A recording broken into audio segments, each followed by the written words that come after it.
बिहार की राजनीति में एक बार फिर से बड़ा सियासी भूचाल देखने को मिल रहा है। जनशक्ति जनता दल के नेता तेज प्रताप यादव ने अपनी ही पार्टी के राष्ट्रीय प्रवक्ता संतोष रेणु यादव पर गंभीर संगीन आरोप लगा दिया। आरोप भी कोई छोटा मोटा नहीं है, सीधा जान से मारने की धमकी देने वाला बेहद गंभीर आरोप लगाया है।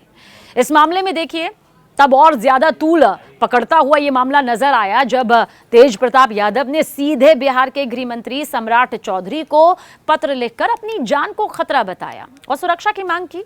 मामला अब सिर्फ पार्टी के अंदरूनी विवाद तक सीमित नहीं रह गया है, बल्कि पुलिस, गृह मंत्रालय और राजनीतिक गलियारों तक पहुंच चुका है, जिससे कई सवाल खड़े हो रहे हैं। तेज प्रताप यादव के जरिए लिखे गए इस खत में क्या क्या कुछ सामने आ चुका है जिसने सियासी भूचाल मचा दिया है, वो अब आपको बताते हैं। देखिए, उन्होंने साफ शब्दों में कहा कि संतोष रेणु यादव लगातार उन्हें धमकी दे रहे हैं और जान से मारने जैसी बातें कह रहे हैं। ये तेज प्रताप यादव ने इस खत में, इस चिट्ठी में बाकायदा जिक्र किया। तेज प्रताप यादव का कहना है कि ये धमकियां सिर्फ मौखिक नहीं थी, बल्कि बार बार दी जा रही थी, जिससे उनकी सुरक्षा को लेकर गंभीर चिंता पैदा हो गई है। उन्होंने गृह मंत्री से आग्रह किया, यानी कि सम्राट चौधरी से आग्रह किया कि इस मामले को केवल राजनीतिक मतभेद के तौर पर ना देखा जाए, बल्कि एक गंभीर आपराधिक मामले के रूप में लिया जाए। तेज प्रताप यादव ने अपने पत्र में यह भी आरोप लगाया कि संतोष रेणु यादव पार्टी के अंदर और बाहर जानबूझकर भ्रम फैलाने का काम कर रहे थे। उनका कहना है कि संतोष रेणु न सिर्फ उनकी व्यक्तिगत छवि को नुकसान पहुंचाने की कोशिश कर रहे थे, बल्कि पार्टी की साख और राजनीतिक भविष्य पर भी सवालिया निशान लगा रहे थे। देखिए, तेज प्रताप यादव का मानना है कि इस तरह की गतिविधियां पार्टी के लिए घातक हैं और इन्हें किसी भी हाल में बर्दाश्त नहीं किया जा सकता।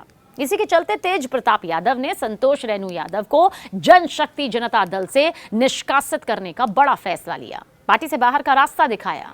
पार्टी सूत्रों के मुताबिक यह फैसला अचानक नहीं लिया गया, एकदम से नहीं लिया गया, बल्कि काफी सोच विचार करने के बाद और आंतरिक चर्चा के बाद लिया गया। तेज प्रताप यादव का कहना है कि पार्टी में अनुशासन और संगठन की मर्यादा सबसे ऊपर है। अगर कोई नेता या पदाधिकारी पार्टी की छवि को नुकसान पहुंचाता है तो उसके खिलाफ सख्त कार्रवाई तय है। मामले की गंभीरता को देखते हुए तेज प्रताप यादव ने पटना के सचिवालय थाना में भी लिखित शिकायत दर्ज कराई है। अपनी शिकायत में उन्होंने संतोष रेणु यादव पर धमकी देने, डराने और मानसिक तौर से, जी हां, मानसिक तौर से प्रताड़ित करने जैसे आरोप की छड़ियां लगा दी हैं।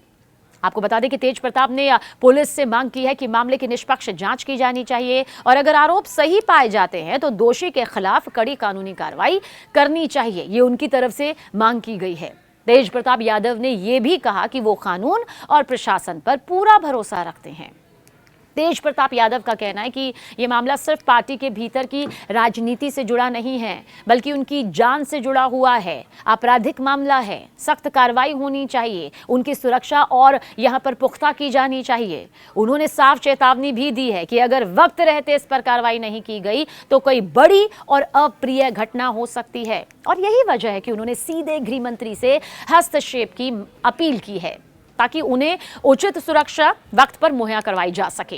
देखिए, इस पूरे घटनाक्रम के सामने आने के बाद बिहार की राजनीति में चर्चाओं का दौर तेज हो गया है।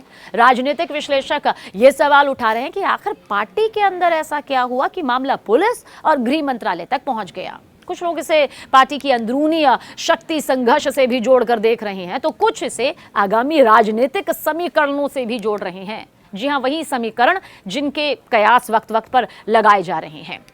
वहीं विपक्षी दल इस मुद्दे को लेकर सरकार और सत्ताधारी दल पर भी सवाल दाग रहे हैं।